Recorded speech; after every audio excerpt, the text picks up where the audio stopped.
I want to show you guys my setup of my Panasonic S5IIX as a video producer in London who works as an in-house producer and has done for a number of years for many different organizations.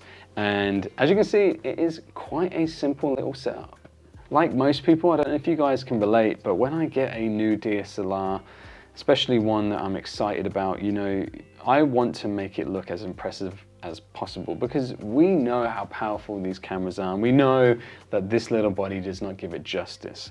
But not only that, we want to have all the features, which mainly is to have a monitor mounted on the top, an extra side handle, and a battery to power those features, right? But those come with downsides of a heavier setup, which is more prone to issues. Now, I first ran my camera at a wedding event that I was filming, and I had the full shebang. I had my wife there, who was on the S5, and she just had the camera. And I was there with the fully rigged out camera, and by the end of the day, I was so jealous of my wife just running around handheld with the S5. The benefits of having the rigged out camera is, you know, you get that third point of contact, which means you can have more stable footage. You have a little bit more weight, so it gets rid of the micro jitters. You have a bigger monitor so that you can monitor your footage more clearly. You can really see the layout, and that really is very valuable as opposed to looking through the little monitor here.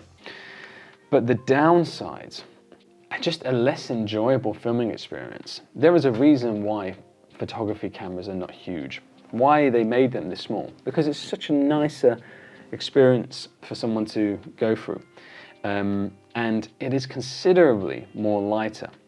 The screen on the S5IIX is, I found, more than bright enough for pretty much all filming situations that I have been in. And the inbuilt stabilization is so good that any value that you can get from a more weighted camera are almost completely destroyed.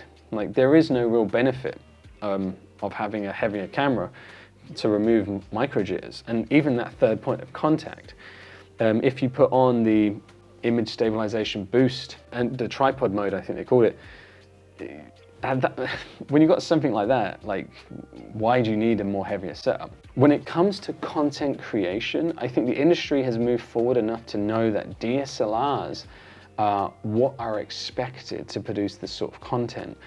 If you're talking film and TV, at that point, yes, you do need a more bigger setup. And these guys are looking for FX6s. They're looking for more cinema line cameras where you don't really want to be bringing these sorts of cameras anyway. Perhaps you might be able to get away with some if you're working within TV and they fully understand, but you're better off saving your money and your hands and your effort and buying an FX6 or renting one out for those occasions when you need it. But if you're producing content, you don't need more than this, and I don't think your clients are going to be expecting more than this anyway. So I sent back all of the stuff that I bought. If you watch any of the rigging out videos on YouTube, I had that exact setup. Whatever one you saw, I can tell you I pretty much had the exact same one. And it was awful. I hated it. I do not want to go back. It gives me nightmares. Just the whole setting up process, the whole putting on the batteries, the whole weight, the whole, even the monitor was a nightmare to get the angle just right, and where should I put the top handle to get it. So I've gone for something where it is modular. And if at any point I need anything, I can simply put it on and take it back off, so that if I did need to run this on a gimbal, it's a simple little process. Slide it on and then do the gimbal work and take it off, and then I can do my handheld work. So now I have, you know, my shotgun microphone. I have it with a NATO rail adapter, which, you know, turns into a hot shoe, cold shoe on the top. Tighten that up. Oh, which way am I tying it? tighten that up, and then I just slide it on.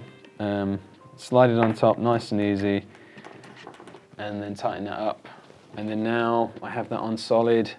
Bang. If I need to have my SSD, I put it on the side, and then sorted.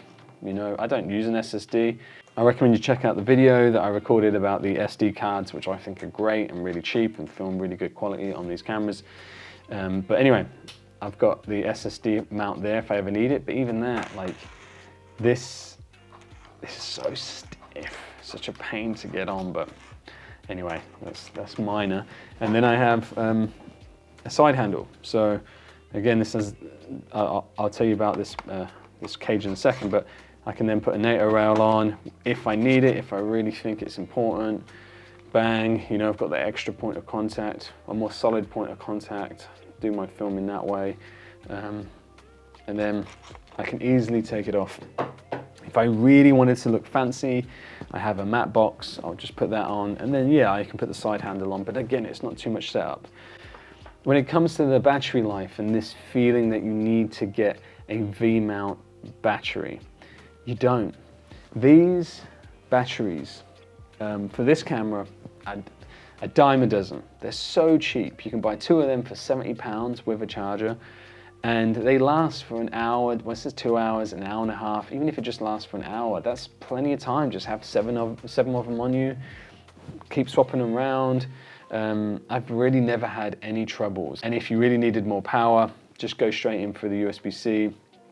You can power it on for longer if you've got it on a tripod and you're just having it locked off. Yeah, this is what I went for. So this half cage that I ran with is the newer half cage, which yeah has a NATO rail on the side, NATO rail on the top, a little hot shoe, cold shoe on the left here, and has the Arca Swiss plate on the bottom, so I don't ever have to mount one of those into the bottom, which I love. It also had a HDMI clamp on the side, but that was pretty terrible. I really didn't like that, but to be honest now, I don't really plan to be using a monitor anyway, and a HDMI, when you do put them in, it kind of makes it a bit difficult to articulate the monitor, which is just why these monitors are really awful, and I wish they went with the GH7 versions, which I think is great. This is the setup that I've gone with. And as a videographer, this is doing me great. I don't really want to change it. I want to make things as simple for myself as possible, where there's less chance of things going wrong or breaking, and really where I can enjoy myself and use these cameras as they were built to be used. I also added this side handle, which I think for me now is a bit of a no-brainer. With the S5IIX, it has a little hook on the side, which enables these side handles quite easily, side straps, perhaps the best way of saying it, quite easily to be held on. And with this half cage, there's a space at the bottom, which enables me to connect both sides. And then I can easily hold on. And I think if I had a battery going into the bottom, which could then plug into a V-mount, then that would probably negate me being able to do this, and I'd be losing this kind of safety here. It's such a, I don't know, it's just such a great thing to have, something that I would highly recommend, because as a filmmaker, you don't really want the neck strap, though it is probably good to have a neck strap. I just don't. Instead, I'd rather have this side handle. If anyone has any questions, please do drop me a message. I actually had someone ask me about my setup, because I shared my camera on a video, and they asked me, what handle I had. This is a small rig. It cost £8. I'll put the link in the description. I don't even know how to do affiliate links, so forget about that. And this is the newer half cage. And again, it does give you that little bit of security, that you can take a couple little bangs and not break. So yeah, if anyone has any questions about filmmaking or getting into the industry or camera gear and setup, then just drop me a message. I'll do my best to make a video about it, but I'm gonna leave it there. I'll see you guys in the next one. If you've enjoyed this video, then you might want to check out this video about SD cards that are really good for this camera, where you can film 4K, 60 frames a second, no problems, for cards that cost like £30 for 128 gigabytes. See you guys in the next one.